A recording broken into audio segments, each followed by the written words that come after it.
absolutely essential to understand the quality of experience. And the subtitle is How Phenomenal Space-Time Determines the Emotional Tone of Psychedelic Experiences. All right, next slide.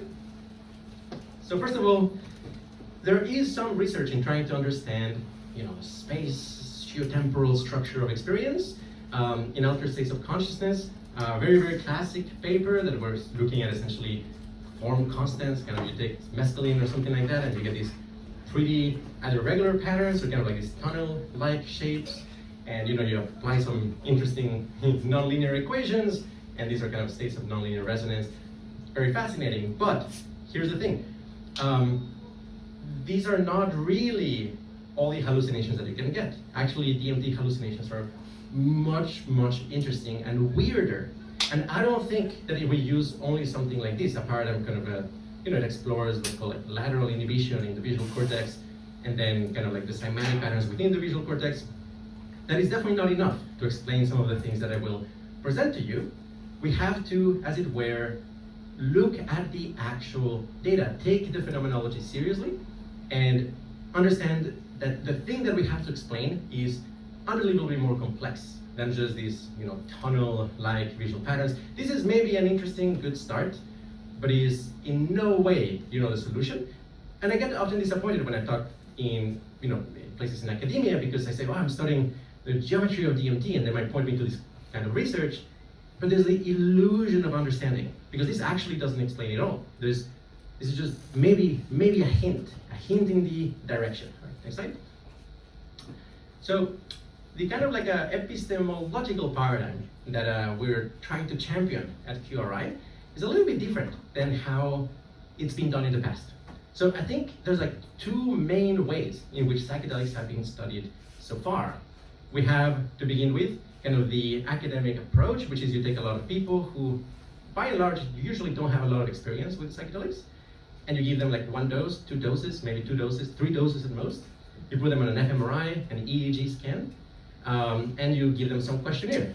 But they're not trained to kind of like really be able to pay attention to what is going on, and they only do it once, and they don't talk to each other, right? So there's kind of like, I'm not sure that's the best way to actually get at the details of the experience. I mean, imagine we've never ever listened to music or something like that, and there's like a substance that gives you musical hallucinations, right?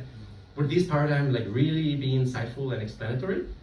Not necessarily. Ideally, you would get somebody who's like been studying sound for a long while, kind of have like some idea of what dissonance and consonance are, or likewise, if we are kind of like studying vision or something like that, you want somebody who's much more experienced. But then there's also the other paradigm, which is kind of the lone explorer, like John Lilly, Terence McKenna, Christopher Bach. I mean, heroes of consciousness to a large extent, people who were, despite how weird what they were doing, they were actually kind of like trying to make sense of consciousness personally. But there's kind of like some epistemological issues here, because if you are going very deep, in a sense, you're kind of like building on top of your own personal knowledge base. And as we know from Wittgenstein, if you have just a private language, it's very, very difficult to share it with others. And so there is a case to be made that, yes, if you just have one lone explorer, they oftentimes get lost in outer space, as it were. And then they write, for 40 years, like very weird books about aliens, which, it's all interesting and worth listening to in many cases, but it's not necessarily advancing the science of consciousness per se. So what we're trying to champion at QRI is what we call a think tank model. Essentially, people who are like very trained in phenomenology, who know neuroscience, or physicists, mathematicians, to essentially have all kinds of experiences in a very controlled, rigorous, rational way, and then talk to each other, develop models collectively. And essentially the information is processed as kind of this group. It keeps you grounded, and also is enhanced via collective intelligence. And yes, to some extent, a lot of the things I'm going to be explaining are things that in some sense I have figured out, but then they're not just me. There's a community. We do this thing that's called Phenomenology Club. Every couple of weeks, we gather with extremely experienced psychonauts and meditators, and essentially we bounce these models off of each other, and we try to arrive at something that makes sense for everybody. So the things I'm going to be describing are, yes, in some sense, personal speculations. They come from talking to friends and people, but also they're validated through this think tank model. So that's why I think it's a little bit a little bit more than just my crazy explorations. Next slide. A couple background assumptions to know kind of in what parallel reality I exist. A very important one, I think a lot of psychonauts kind of fail at this. It's understanding indirect realism. This is the idea that actually all you ever have an experience of is of your internal model of the world. You cannot perceive the world directly. So it is not the case that the feeling of red is actually what it feels like to perceive a particular frequency of light, right? Like 400 nanometers or something like that. Because there are people with synesthesia. You can actually experience the quality of red with sound, even if you're blind, right? So you can dissociate the quality of experience and the sensory modality. And that tells you that actually the thing that you experience is the quality of an internal, private world simulation. And that world simulation actually has a strange geometry. It's not even Euclidean. Actually, it's a projective geometry. The horizon is not infinitely far away. It's actually a few meters away, except that there's this interesting projective trick that makes you feel the lines go parallel infinitely, but they actually meet at the horizon. And that's a finite amount of minimum, just noticeable differences in terms of phenomenal distance. So your world simulation can represent what feels like an infinite space, but it's actually a finite volume. You just get the illusion of infinity because of this projective nature of it. So that's a very important one. I think a lot of psychonauts fail at this, in that they experience, just because they experience a higher intelligence, in some sense kind of directly, they think that's proof that there was something mind independent. Whereas by default, I'm just gonna say, well, the parameters of your world simulation change in such a way that this is what arose out of it. Next slide. And the world simulation has a lot of interesting detailed structure. This is by Stephen Lehar, one of the legends of rational psychonauts, who kind of really paid attention to the texture of experience and tried to make sense of it. He realized that experience, a world simulation has kind of three very, very important layers. The first one is the modal layer, which is colors, sounds, tastes, smells, tactile sensations. Then you also have proprioception, which is your feeling of the belief of how your body is positioned. And that's not something that you feel via the senses. That's something that you know. You know where is your hand. You know where is your leg. It's a knowing type of qualia. And then you have the motor planning space, which is in some sense implemented with a force field, which is very crazy. I mean, I think a lot of the things that we hear from hippies, psychonauts, about yes, I experienced some kind of force coming from that person, or an attractive vibe or something like that. Yes, absolutely, they're reporting accurately about their own world simulation, where their motor planning space had a kind of a new force field structure. And so essentially, if you really like chocolate cake and there's chocolate cake in front of you, your motor planning space is kind of simulating all of how you would move in the various positions. And when there's something very attractive, literally, it's kind of if you were to be there, your hand would be moving towards it. So attraction and repulsion are actually implemented in this kind of force field fashion. And I think a lot of very crazy psychoactive effects, for example, of salvia, you experience these shear forces and kind of stress and gravitational pull.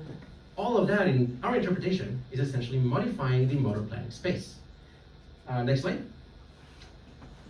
Okay, so what is the vibe of the heaven realms? With kind of these background assumptions, as I described it. Well, cartoonishly, some depictions of heaven, very boring ones, kind of cartoonish. Okay, that's probably, a child's conception of heaven, Okay, maybe Christian mystics who've had fasting, mystical experiences. Yeah, it's kind of more detailed and intricate. But now, okay, somebody like Alex Gray, very deeply experienced with kind of the upper levels of the mystical experiences, no, it actually looks like that. So what is going on? Why do these heaven realms have this strange geometry? And what is that geometry? How is that connected? I hear often, psychonauts saying, oh yeah, sure, the DMT geometry, it's interesting and whatnot, but actually what I'm after is the spiritual element, or kind of the personal development. I think the geometry is actually deeply, deeply, deeply significant, as I'll explain. Next year.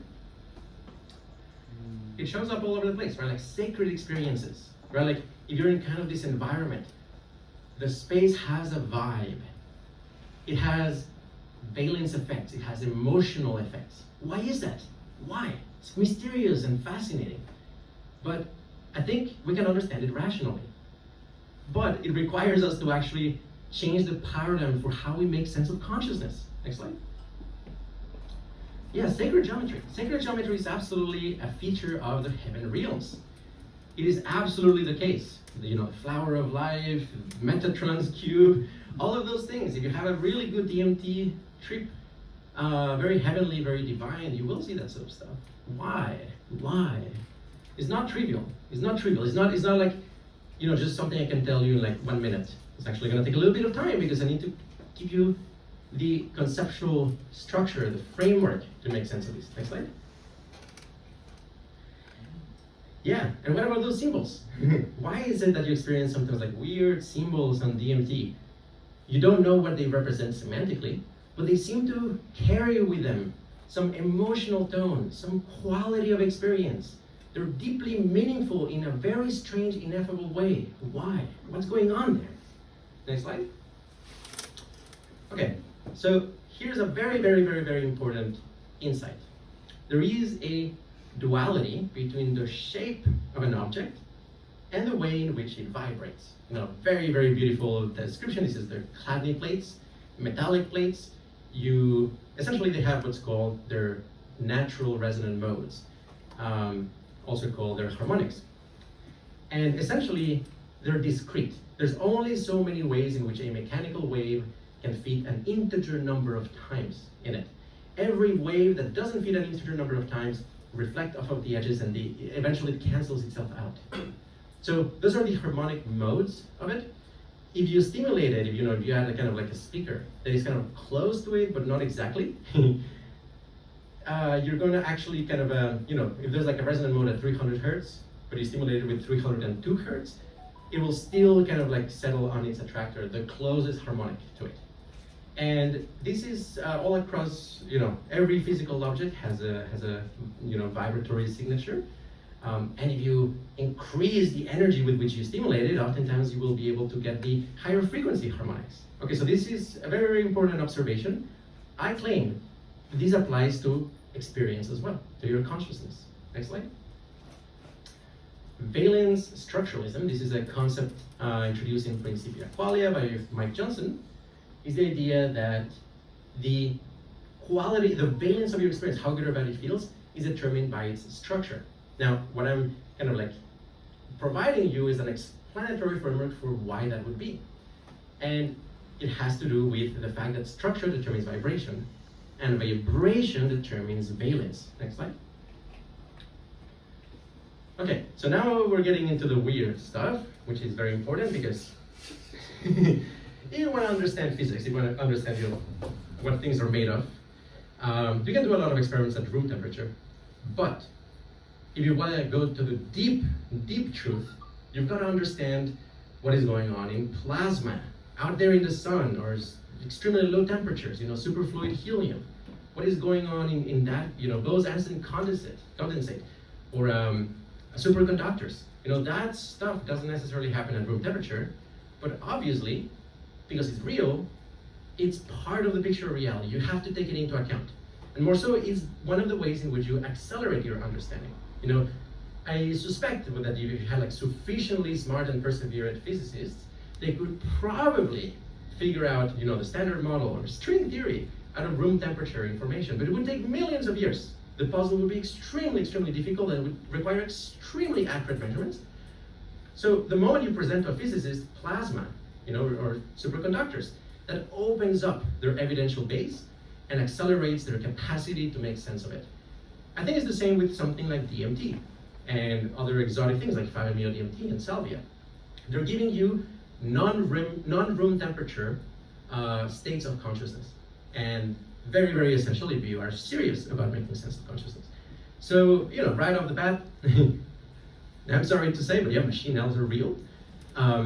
They are features of experiences, at the very least, and therefore they are within the purview of science. They absolutely, it's something you can experience on the right set and setting. we have to make sense of them. The scientific pictures have to include them. Next slide. And we're kind of like building towards this understanding that the shape of a machine elf is the thing that will determine whether it's benevolent, malevolent, crazy, playful, like a jester, or like an angel. Usually, as you will notice, the most angelic DMT entities will have kind of these beautiful symmetries and harmonies. The structure is not arbitrary. There is a very, very, very deep connection here. And more so, if you're having, let's say, like a very demonic experience, and claim, you switch the music, you add a little bit of vibration, you harmonize it, it will turn into an angel. Next slide. All right, so let's go into the DMT levels. Some of you probably have seen some of these slides. It comes from the presentation I gave at Harvard, thanks to Kenneth, to a large extent, who used to run the Harvard Psychedelic Society student group. So, but think about what I'm going to tell you kind of in terms of valence and structuralism, in terms of this duality between shape and vibratory modes. Next slide. So our journey, one more thing. Important piece of theory. At QRI, we approach consciousness more from the aesthetic of mathematical physics, not from the aesthetic of a computer scientist. This makes a world of difference, because if you are stuck in kind of a computer scientist mindset, you will think about things such as, computational universality, or in what way this can be implemented with a Turing machine or something like that. That's not the right way to understand a Chladni plate. A Chladni plate is much more in the domain of differential equations, where you see how forces balance each other out, how waves bounce off of each other. Very, very different aesthetic. And yes, you can simulate it with a Turing machine, but the runtime complexity will be off. And there's a lot of tricks that you need to add. It's just not a good frame to make sense of it. Instead, what I will ask you to think about is, how can you start with these kind of like mathematical physics aesthetics, with vibrations and waves, and from there, create interesting computations.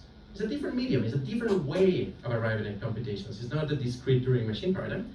And exactly as it happens in physics, there are what's called energy sinks. Essentially, there are configurations of a physical system that are lower in energy, and in general, that's the attractors. Those are the attractors of a particular physical system. I claim that the attractors of your consciousness tend to be one of two things. Either semantic content, which is things that you have seen before, you've experienced before, maybe in the hippocampus, which is kind of like its network topology, essentially it becomes a kind of like auto-associator. Essentially what you've experienced before becomes an energy sink. So therefore you're all wobbly and crazy on DMT, but if something kind of looks like something you've seen before, it crystallizes as it. It's an energy sink. The other energy sink is symmetries, for very much the same reason why a soap bubble is spherical. Any non-spherical configuration of a soap bubble has potential energy, which makes it wobble, and therefore it radiates out its excess energy until it actually settles as a sphere.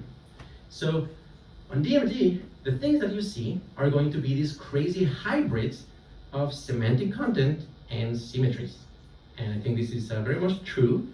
And you'll see that essentially the journey I'm about to describe goes through different levels of energy. And the things that you experience are the various low energy minima within the energy band of the energy regime. Next slide. So do a first approximation. You take a vaporized DMT experience. You go, within a minute and a half, you're like at the peak, and then a slow decay. And you go from, very simple geometry to very, very exotic stuff. Next slide. Threshold. This is the very, very beginning. Brighter colors, a little bit higher definition. Things like flicker at a certain frequency. Not that interesting. It's kind of overlapping with something like psilocybin. You probably wouldn't be able to tell unless you're very experienced. Between a low dose mushroom and low dose DMT, there's like some overlapping features. Next. Then you get to next. Symmetry Hotel. So this is where all of the surfaces, every flat surface that you're looking at, will become tessellated with what's called wallpaper symmetry groups.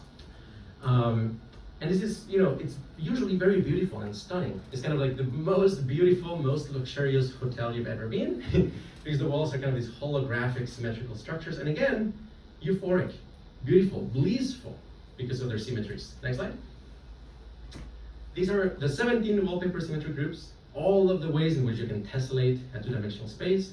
Early on in the QRI journey, had contact with a very talented mathematician, would do DMT, and all other psychedelics, and just go into sensory deprivation, and then like pay very close attention to the symmetries they would observe, and make a tally.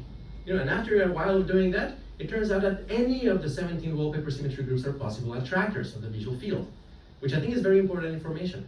That, for example, is already kind of like one step above the very, very first slide that I showed, which doesn't generalize to all of the symmetry groups. So clearly, the visual field is actually very, very general. Its attractors are any of the possible symmetries. It's not restricted by, I don't know, some particular network topology. Right? And yeah, usually they transform. This makes it very hard to tell which one it is, but with practice and determination, you can, tell. And the thing is, like, there's also some scaffolding effects, whereas if you take exactly the right dose for a symmetry hotel level, it will kind of like crystallize into a particular symmetry group. And yes, it will keep morphing, but the symmetry group will stay the same. And so, yes, you can kind of see through the ways in which it changes what asymmetry is like underlying it. Next slide. Okay, next. Then you get the chrysanthemum.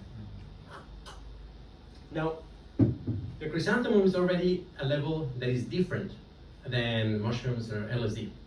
This is already kind of DMT specific. Essentially what happens is that you're energizing your world simulation to a high enough level that essentially its curvature doesn't fit in 2 dimensions anymore. And so it starts to actually wobble. 2 metaphors that I think are very good is the blossoming of a flower or the unwrapping of a present. Essentially kind of this like constant curvature increase in the surface. And it manifests in so many ways, but it generally has these like, okay, this is thermal expansions is another one. If you take an aluminum sheet and you put fire underneath, it will expand and become hyperbolic, kind of like Kale-like. So that happens absolutely on this level. Next slide. Next. Yeah, I saw this at a dopamine land. It's like a little exhibit in London. But this really struck a chord because, this is kind of like at the interface between the chrysanthemum and the one that's next, where it's kind of like wobbly and it's all made of the same texture. But then you start to have like shapes crystallize. Again, because shapes, the things that you can recognize are energy sinks. So they crystallize this wobbly chrysanthemum. Go ahead. Yeah, so then we go to magic eye level, which is the chrysanthemum is so curved that that curvature actually can create a depth map. This one, I don't know if you can tell, well, can anybody see what it is? But yeah, essentially this is like you cross your eyes until you get like the depth map. Well, it's a lobster. Let's see if that helps. You can see it later. It's on the website as well. Next. And so there's like 2 components to the magic eye level. I mean, there is a texture and there is the depth map. These would be kind of visualizations of the depth map. But again, all of these would be textured. And it's textured in the same way. And it's a texture of the chrysanthemum, just all wrapped up. Next. And these are, some good depictions. For example, 2 people making love to each other, but they're all made of the same texture, right? It has this depth map, semantic content. Next slide. All right, so crystal worlds. When you get to a high enough level in the magic eye, the curvature is so high that it actually starts to, can somebody like run and get the hyperbolic shapes in the table? Thank you. Essentially, at this point, the curvature is so high that it actually literally saturates the 3-dimensional space.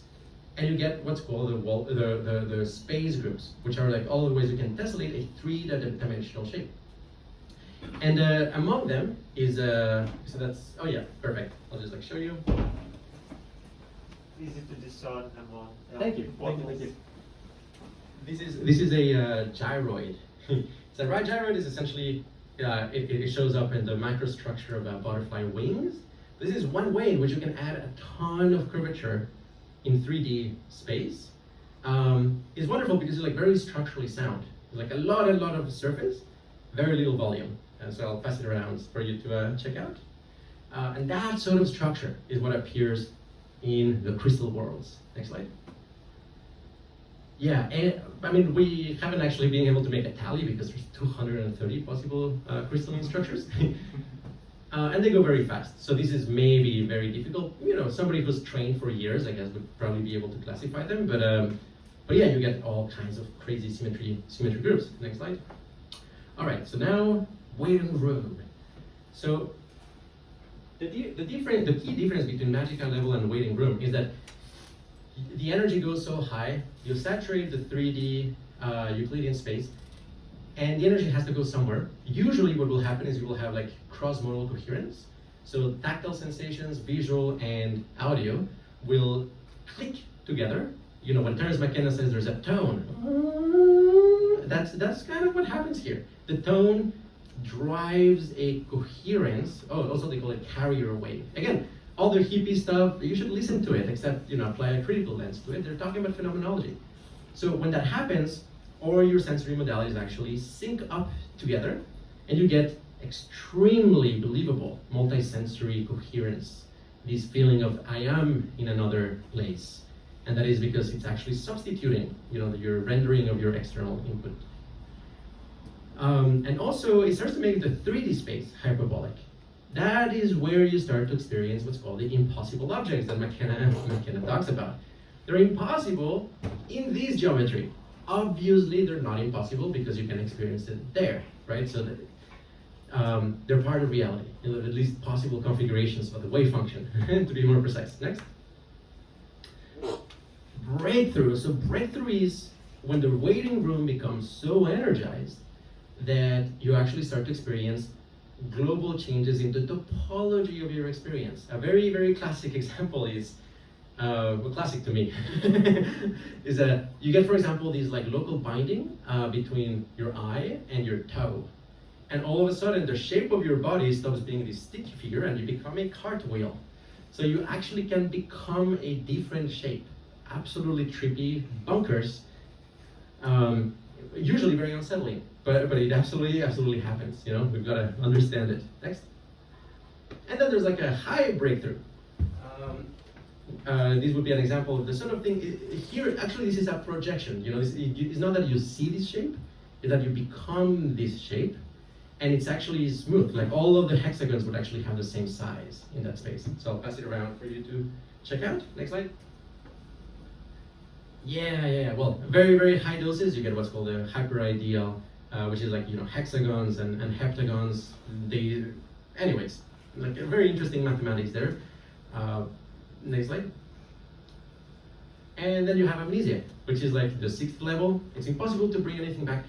My understanding here is something like how you cannot bring back, for example, a configuration of the metallic structure of plasma, right? Because for you to take a snapshot of it, you need to kind of like lower its temperature and crystallize it, but by then, it's a different structure, right? So I think on the amnesia level, you're actually so energized that there's no way to bring back the information there. There might be like a physical limit. Then again, who knows? I mean, maybe there's a way of stabilizing it. One of the extreme kind of methodologies we might champion might be kind of what we call the generalized Wada test, when you put one drug in one hemisphere and different in the other. Maybe you can do amnesia level in the left hemisphere and somewhere in the other and see if you can bring back anything.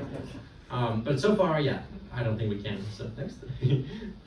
All right. Oh, yeah. So what I explained right now is the energy levels, and this landscape is what I call the energy complexity landscape, which is kind of a snapshot of the state space of the DMT. Well, DMT and 5-MeO, essentially the very energized states. Salvia could also fit here. But essentially, the energy corresponds to the y-axis, and the x-axis corresponds to the information content. And really, an experience on DMT is kind of a trajectory in this space. Next slide. Next. And next. So, next. Exotic phenomenal time. So to understand the complexity dimension, we have to go into time. So I explained space, I'm going to explain time. Now, I'm not talking about physical space or physical time, I'm talking about the geometry of your experience. And, you know, since many, many years ago, philosophers of mind have realized that time is experienced all at once. Essentially, you have what's called a specious present. Each moment of experience contains the feeling of the passage of time. And that explains to some extent why you can have these extremely strange experiences where time stops, or, well, I'll show you the kind of things that can happen, essentially. So yeah, speeding up, slowing down, feeling like going outside time, stuck in an endless loop. Anything else unusual? You may be experiencing exotic phenomenal time. Next. And to study this, at QRI we developed this tool we call the tracer tool, which essentially is able to characterize as kind of a very precise Photoshop the type of temporal dynamics of your experience. Next slide. We've actually seen quite a few interesting patterns. So this is kind of a Photoshop of temporal dynamics. You're photoshopping the temporal axis of experience. The idea is you look at these while on a certain dose of LSD, let's see on the right, and you're trying to replicate what you see on the right by fiddling with the parameters on the left. Next slide. And we put a bunch of parameters. This is like the simplest one. It's called the trail effect. This is just kind of like a smooth decay from the point of view of signal processing. This would be reverb, and you can have intensity and persistence. Not going to explain all the details, but essentially there's like a lot of parameters. Next. Strobe effect. This is essentially kind of a snapshots. You move your hand around and kind of like they're frozen in time and they pile up. That's just one effect, and there's like kind of like different frequencies that you can also vary. Next. You also have the replay effect, which is kind of like it's a replay of what just happened overlaid on top of your experience. And those are different effects, right? Like when a hippie tells you like, yeah, experience crazy trails, they don't have the vocabulary or the conceptual structures to tell you the details, but essentially there's a lot of detail in here. Next. There's also the envelope. I actually think that something like MDMA apparently is requires an envelope. It kind of has this very creamy envelope as you move your hands around. It's very soft. Next. And then color pulsing. Essentially, the tracers they're not solid blocks of the same texture, the same color. Sometimes they flicker or they change color. They morph in their color structure, and that morphing itself has a frequency, right? So all of these details. Next. So some preliminary results. We think that THC and also HPPD, but THC in particular, by and large, is kind of like just a soft reverb effect. It's a relatively simple effect. You got kind of like these things kind of like last a little bit longer. It's a little bit of a time expansion effect. It's subtle, but like maybe enough to kind of like enhance your experience by like 20%, something like that. Then we have psychedelics seem to also play with strobe and replay. That's kind of like one of their characteristics. So like 2CB, for example, has about like 12 hertz or something at that range of kind of a strobe and replay effects. Next. Well, and then you have psychedelics with strong replay and strobe effects. So DMT, for example, very, very high frequency, around like 30 hertz. And it's all of those at once. Actually, DMT is very, very complex. It's like replay and strobe and color pulsing and trail all at once in various proportions. Next. Whereas, DMT has a creamy envelope. Next. A key difference between DMT and 5-MeO-DMT is that the tracer effects on DMT shift color. If it's blue, it turns into yellow and kind of like flickers back and forth. Even the hallucinations, if you look at it, now the Symmetry Hotel, you may experience kind of this overlaid green and magenta kind of like checkerboard pattern, and then the colors flip, and they're like flickering at a very high frequency. But it's like it's color and it's opposite. I think that generates information. I think this is one of the sources of the complex chaos of the DMT experience, because the colors start interacting and binding with each other, and you get this generation of information. Whereas 5-MeO-DMT seems to generate solid traces. Essentially, a color just stays the same. And for that reason, essentially you don't generate information. It kind of converges to a very low entropy configuration, because it's like experience on top of itself, on top of itself, on top of itself, until it becomes pure consciousness. Next. But that's not all. I think that this kind of paradigm may actually shed light on the neuroscience of these substances in a way that is completely new, completely different than how we've done it before. first of all, we can try to correlate the actual neural, neural signatures of a tracer effect. Next. But then in parallel, we can try to think about circuit designs that might generate these kind of like time signatures. Next. And then we might be able to connect the two to be able to understand how particular circuit designs correspond to particular neural signatures. I think this is one way in which we can essentially reverse engineer what kind of circuits is actually implementing the signal processing of experience. Next. And the tracer effect sounds very trivial, but actually when you take into account the species present, it gives rise to these very bizarre effects. So first, time expansion, this is, studied in academia, the sense of like, oh yeah, time is expanding. Fairly simple effect. We think it actually has to do with kind of you're extending what we call a zero-time arrow, which is like this, the arrow of time is just longer. Not that interesting, but it absolutely happens. Next. Then you have, this is just classic example of time expansion. Next.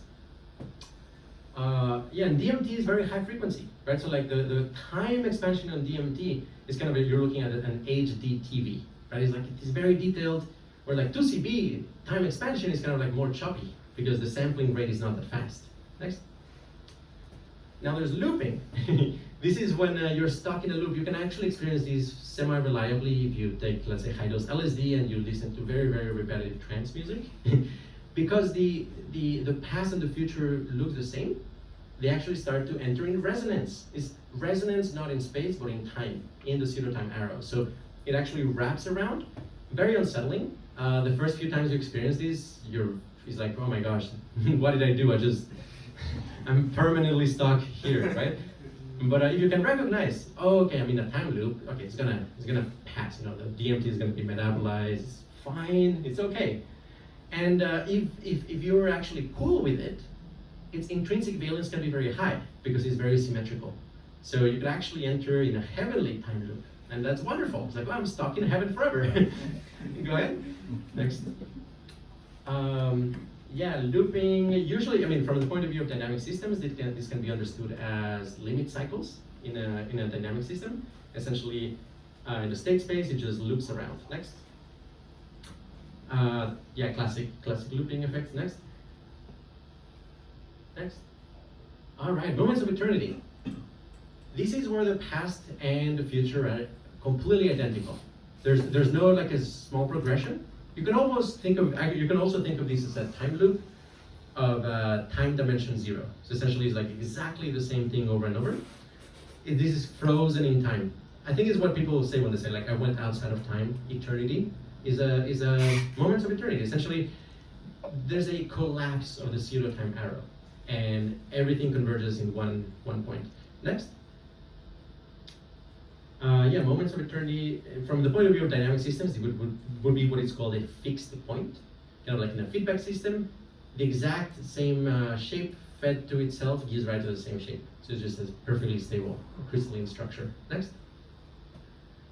Oftentimes, there's going to be kind of this crystallization effect. It's like you enter in an attractor and then it crystallizes and then you're stuck there. And it's also very unsettling unless you know. And you know, like, okay, I'm in a moment of eternity. It looks like time is not going to move, but actually it will. Next. Oh, and then there is looping. Sorry. Next. Just wanted to get you stuck in a time. Sorry. This is a time reversal. Time reversal is also, this is completely insane. This is bonkers. This is, the way this might manifest is like you see your friend is drinking from a cup of tea or whatever, and they accidentally drop it, and you see it like smash on the floor, and then you see it reconstitute and jump back into your friend's hand, and then as if nothing had happened. It's very, very, very strange. In the moment, it almost feels like you're God and you're able to kind of like, oh, I went through a bad time, then let's like re-edit, go back. The rational interpretation here is that you made a prediction that that's what's going to happen. You actually rendered it, and then because of all the complicated tracers, your kind of like brain realizes, okay, the simplest way of getting rid of all of this is just to reverse it. Very, very strange. I think this is extremely exotic, but it absolutely happens. Next. Yeah, these kind of structures would be kind of like time reversal. They go back and forth, and the entropy doesn't increase or decrease. It's very, very bizarre. Next. Time branching. This is the effect where, let's say, your friend stands up, starts moving, and then one copy of your friend goes to the kitchen, and one copy goes to the living room or to the bathroom. Very unsettling too, because you feel like you just kind of got access to the the wave function of quantum mechanics, and you're seeing kind of the multiverse, and then you don't know in which branch you're in. It's absolutely unsettling. It's not pleasant, generally speaking, but it happens. And I think we can explain it rationally in terms of a branching structure in your pseudo-time arrow. So it actually has to do with the spatiotemporal structure of your consciousness. It's not that you're actually seeing the multiverse. I think you're seeing kind of this both the prediction and then what actually happened overlaid. Next. Yeah, time branching. This sort of true report. Next. Yeah, I actually figured out a paradigm to test whether this is real or not. I mean, it's real as an experience for sure, but whether you're actually accessing the quantum universe, this is how you do it. Essentially, what you do is you can get this online. It's in GitHub actually. So what you do is there's like 3 dots. They're moving at a constant speed downwards, but then they're moving randomly horizontally, and 2 of those dots. The random movement comes from a classic random number generator preset at the beginning of the experiment. And then the 3rd one comes from a live quantum random number generator. So next, in principle, if you're actually able to see the branching structure, one of them would actually branch and the other 2 would have already predetermined paths. And so you can actually, if you repeat the experiment 50 times, in principle, if you actually have access to, the quantum multiverse, you will get a statistically significant result of being able to tell which one is a quantum random number generator. This experiment was carried out, and the results were null results, so no different than chance. But at least I did the experiment, which, oh my gosh, I mean, it was unsettling looking at the results. It's like, am I going to go crazy? What do I tell my parents? Okay, next. So thankfully, it seems like it's an illusion. Yeah, time branching is visualizations of it. Next.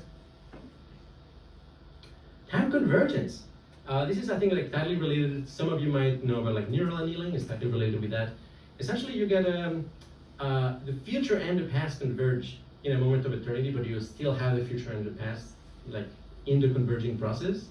It's kind of like a mixture between time reversal, time loops, and moments of eternity all at once. It's like a very strange thing. Go ahead. Yeah, kind of the type of visuals you might experience. Next. Oh, and then timelessness. Actually, this might be more related to like very high dose ketamine, where actually you get a scrambling of the layering of experience, such that there's actually no future or past. It doesn't mean that everything is the same as in a moment of eternity, because that's kind of like frozen time. There's a lot going on in here, but there's no arrow of time. It's almost kind of like like a heat death of the universe. You cannot tell what is the future and the past because it's just completely randomized. There's just no axis along which entropy is increasing. So this is kind of the convergent point of like a super entropic state. I think like amnesia level DMT might be kind of like that. Next. Yeah, and essentially in dynamic systems, if you have like a little bit of a noise in the process of looping, you can get what's called noise-driven chaos. It can be very noisy, random, like white noise type experiences. So like that, they don't have a time arrow. Next. Now, in principle, if we have like a deep understanding, Sasha was talking about like qualia engineering in the future. I think like being able to edit our pseudo-time arrow is going to be one of the very fascinating frontiers. It's like, okay, yeah, so you can edit the geometry, but what if we can edit the time? If you have like fine-grained control of it, would be like a fascinating way of experiencing the status of consciousness. Next. So there might be like a lot of theoretical possible pseudo-time arrow structures that combine elements of time loops and time reversals and moments of eternity in strange and fascinating ways, and maybe some of those are heavenly, they're not even timeless, right? It's like more interesting than timelessness, right? It's like more interesting than eternity. It's hybrids of those. Next. Yeah, so be the space-time you want to see in the world. I think ultimately, heaven worlds is exactly essentially finding the spatio-temporal configurations that are the most beautiful. Next. Okay, so this is kind of, the state space. Now I'm gonna do one last kind of a step, which is like combining space and time and explain how that actually cashes out into valence. Next. So, it's kind of a busy slide. If you want to kind of like go deeper into this, there's this article called Healing Trauma with Neural Annealing, where I go into this. But essentially I think the actual kind of the structure of your experience and the way it resonates collectively gives rise to its vibe. Next. Next. So this explains very cleanly, I think, the difference between DMT and 5-MeO DMT. So on DMT, which is often called the spirit molecule, you experience all of these extremely rich and interesting, symmetries, patches of coherence. Each patch of coherence has its spatio-temporal structure. But essentially they're not kind of in agreement with each other. They're kind of like doing their own thing. They're trying to harmonize, but it's actually an inherently chaotic state. So it's like you're meeting a lot of entities. Each resonance structure, competing pattern of coherence has its own vibe. Sometimes, if you go to a DMT heaven world, is when the vibes of each of the clusters are kind of in a state of harmony. Usually that's not very stable. It's hard to stabilize. Whereas 5-MeO DMT, we think that the actual attractor of the state is global coherence. Now, there's a fairly simple and elegant explanation of how you can get these profoundly different, results from essentially two molecules that are very similar. And the analogy goes as follows. Essentially, if you have, let's say, 12 clocks, pendulum clocks on a wall, after a while they actually synchronize, right? We have resonance.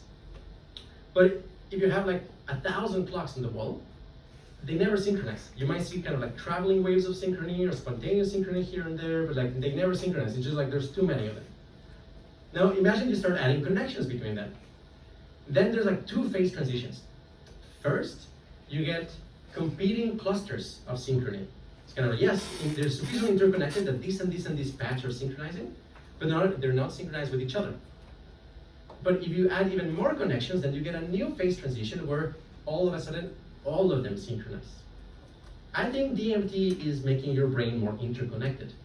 And it's hitting that phase transition where you get these competing clusters of coherence. And 5-MeO DMT makes you even more interconnected to the point that you actually achieve global coherence.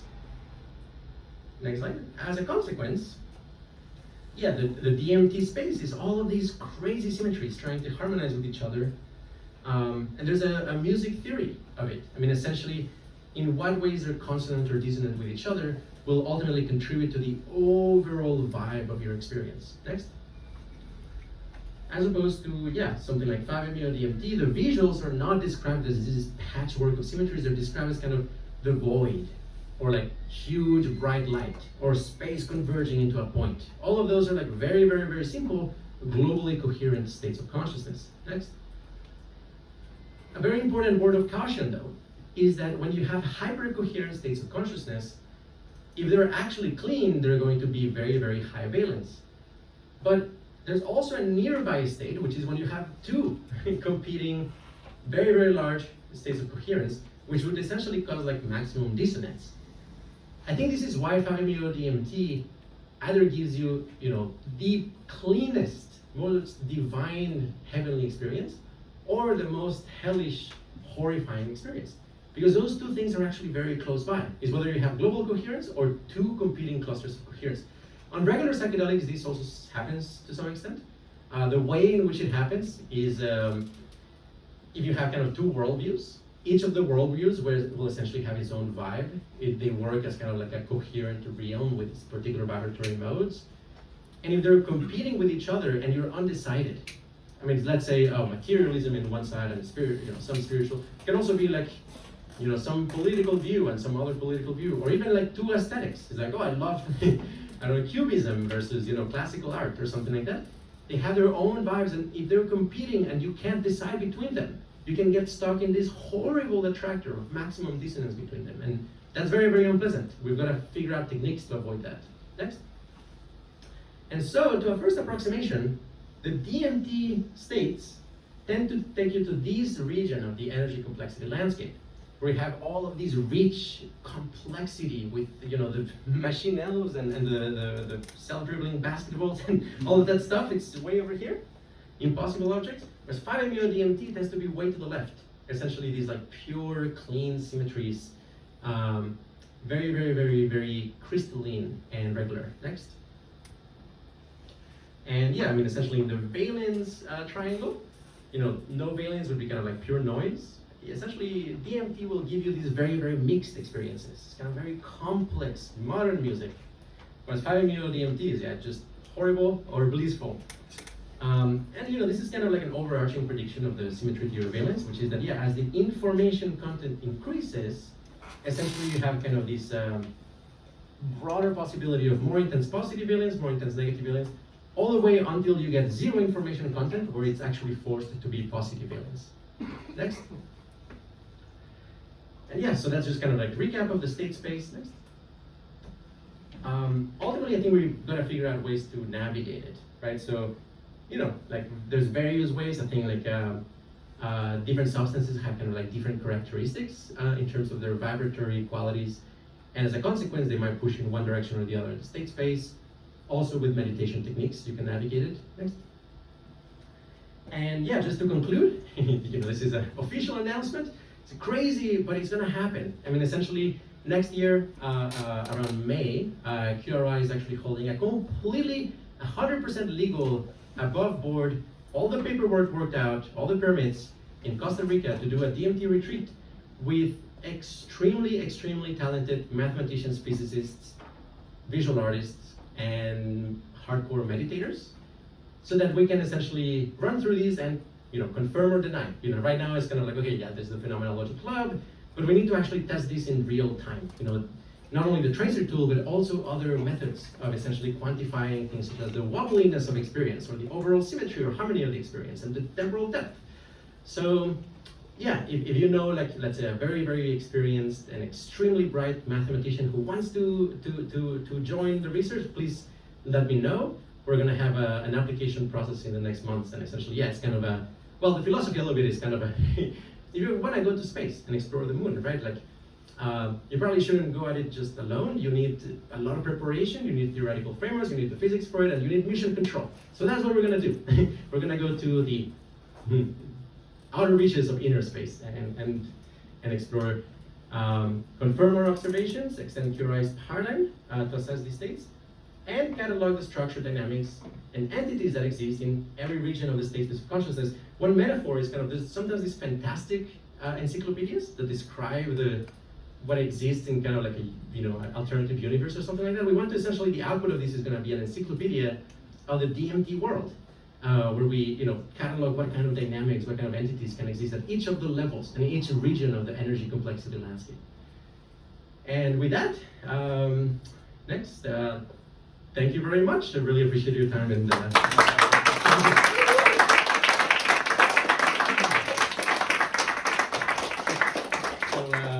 Yeah, just 5 minutes for questions, and then there's kind of like a brief, like an open mic, and if anybody wants to come and present themselves to everybody else, and maybe even share the cause next if you have a burning desire. Okay, so 5 minutes for questions session.